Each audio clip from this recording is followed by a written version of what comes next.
La vidéo que nous allons voir maintenant est celle d'un avocat qui révèle à peu près les coulisses qui ont contribué à ce que les procureurs se saisissent de l'affaire et essayent d'intenter une action en justice pour pouvoir faire coffrer P. Diddy. Allons suivre la vidéo. Je vais vous dire la chose la plus fou de Diddy être enfermé en ce moment. Face à des minimums obligatoires, la possibilité de la prison fédérale à vie. Allez lire la transcription de l'audience de la BON et écoutez ce que la défense dit qu'elle croit être le début de l'enquête des fédéraux sur P. Dixie. La défense a dit que, j'ai lu cela il y a de nombreux mois, une femme s'approche de Diddy et a dit « Eh, c'est par l'intermédiaire d'un avocat ». Nous allons publier un livre racontant tout sur l'expérience de cette femme avec Diddy au fil des années, et cela vous fera ressembler à un monstre.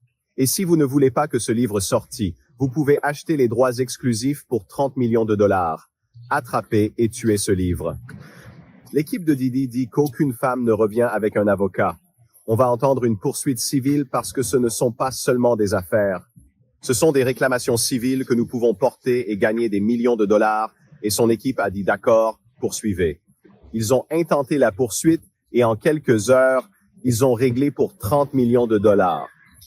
Après ça, des gens sont venus avec des histoires pour obtenir leur part aussi. Et, si elle a eu 30 millions, combien puis-je obtenir de ce type? J'étais là, j'ai vu, j'ai entendu. Et cela a mené à une enquête fédérale. Les gens pensent que quelqu'un le cherche. Il a contrarié la mauvaise personne. Mais non, il y a des procureurs qui veulent des gros dossiers. Ces cas ne tombent pas du ciel tous les jours. La chance de poursuivre P. Diddy et de le condamner à la perpétuité est le plus grand cas que vous puissiez espérer si vous êtes procureur. Alors, quand un dossier public sort et que vous le lisez, attendez, ce cabinet est fou et minutieux. Attends une seconde. Il l'a réglé pour 30 millions. Attends une seconde. Si tout cela est vrai, alors je pourrais probablement obtenir des assignations à comparaître. Je pourrais recueillir des preuves. Je pourrais construire un dossier.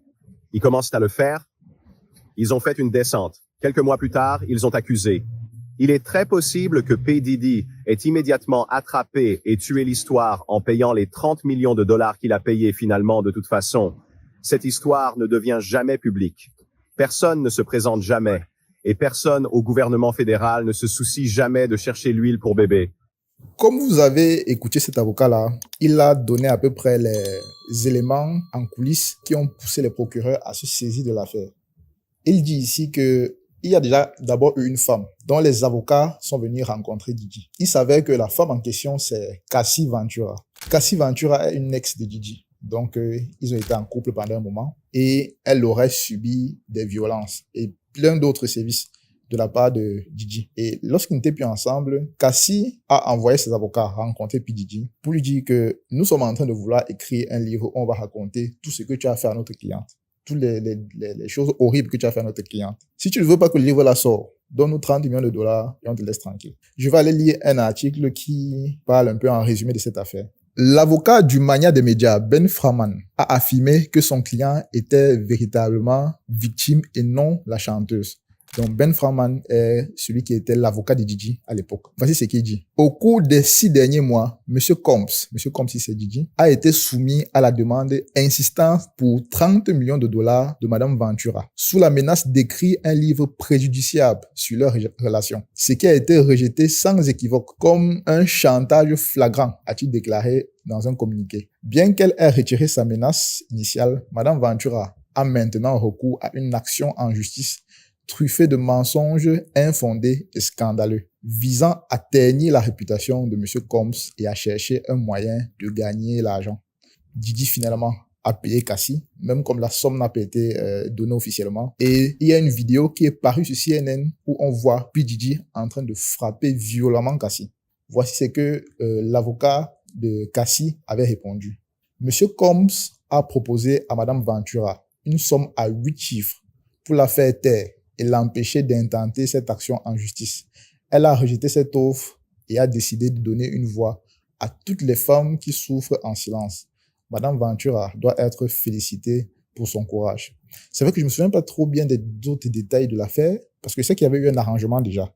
Mais je sais pas si, après l'arrangement, elle a encore essayé quand même de porter plainte, parce que je me souviens, il y avait une histoire de quand la vidéo est sortie, on disait que bien qu'il y ait des preuves flagrante de ce que Diddy lui a fait subir, étant donné que les faits remontaient à 2016 et que nous étions déjà en 2024, près de 8 ans plus tard, on avait dépassé ce que la loi appelle la période de prescription. Parce qu'apparemment, lorsque les faits se produisent, tu as un temps bien défini pour pouvoir porter plainte. Sinon, bien qu'il puisse avoir des preuves, tu ne pourras plus porter plainte. Toujours est-il qu'il y a eu un arrangement à l'amiable. Didi a payé Cassie. Maintenant, cet avocat-ci parle des raisons que les gens évoquent qui auraient poussé à ce qu'on intente cette action en justice contre P. Diddy.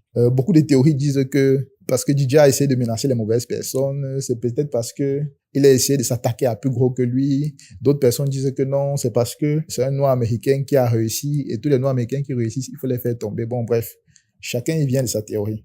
Mais comme lui, cet avocat-ci l'a bien expliqué, un procureur au cours de sa carrière n'a pas mille occasions de faire tomber un aussi gros poisson que P. Diddy. Et vous connaissez les Américains, chacun veut que l'histoire retienne que c'est lui qui a fait tomber le gros poisson. Il y a une femme qui est venue menacer de dire que si tu me donnes pas 30 millions, je vais sortir un livre. Et que finalement, on a donné l'argent là. Ils se disent que bon, si Diddy paye, ça veut dire que il a des choses à se reprocher. Donc ça veut dire que si on creuse le dossier, là, on va voir des choses. Et donc c'est l'avocat qui dit que laisser les théories du complot selon lesquelles on aurait attaqué Diddy parce que on ne l'aime pas. Il dit que voilà le fond de l'affaire. Les procureurs veulent marquer un gros coup et ajouter ce gibier-là, entre guillemets, à leur liste de trophées. C'est le côté de Dieu et l'autre côté, et nous ne nous soucions rien de l'autre côté. Tous ces gros déviants de bits prennent tous l'enfer en 2024. C'est pour eux tous. Ça n'a pas d'importance si tu l'as fait ici. Peu importe qui vous êtes pour l'un d'eux, tous les mensonges seront exposés. C'est tout ce qu'il y a à dire. Et quiconque prend cela de mauvaise manière, c'est pourquoi il le prend de mauvaise manière. La vérité est la lumière. Les gens se demandent pourquoi il serait mis à l'écart.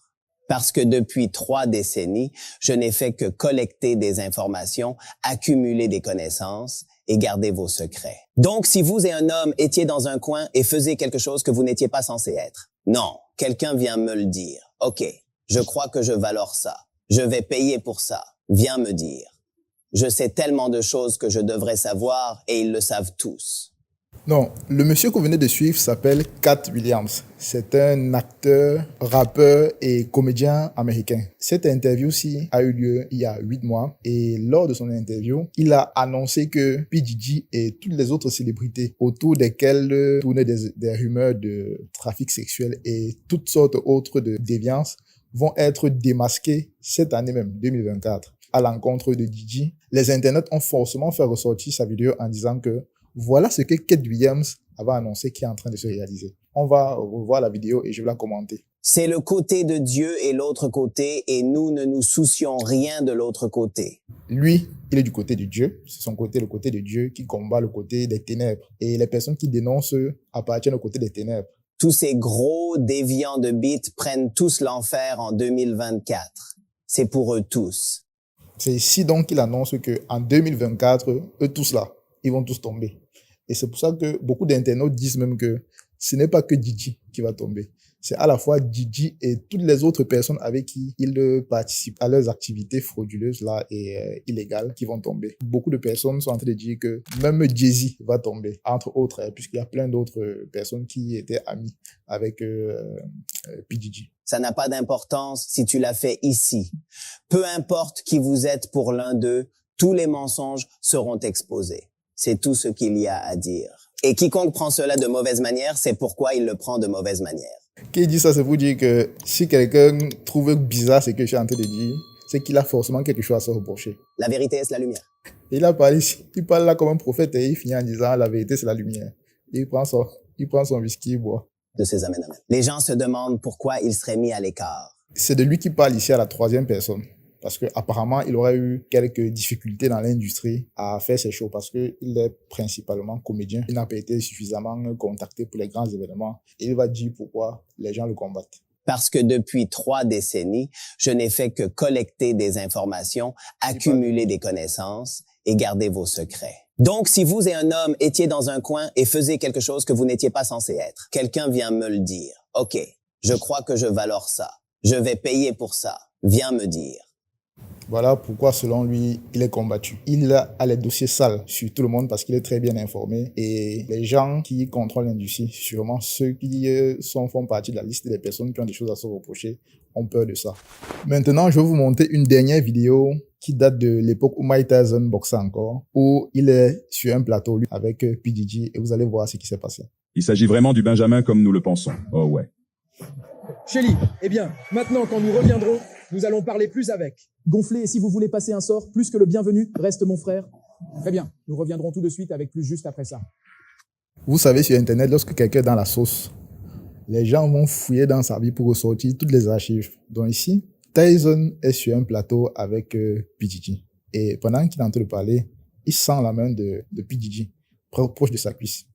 Et puis, pendant qu'il est en train de parler, il s'ajuste là, il retire la main de P. Diddy, il la pose sur lui. Et vous savez que cette vidéo-ci cadre un peu avec les accusations qui lui sont faites. Et donc, c'était juste une petite vidéo drôle comme ça. Parce que actuellement, étant donné que l'actualité est remplie de ça, P. Diddy est dans la sauce, tout le monde sort les archives de lui en train de regarder bizarrement d'autres artistes et autres. C'est un peu drôle quand même.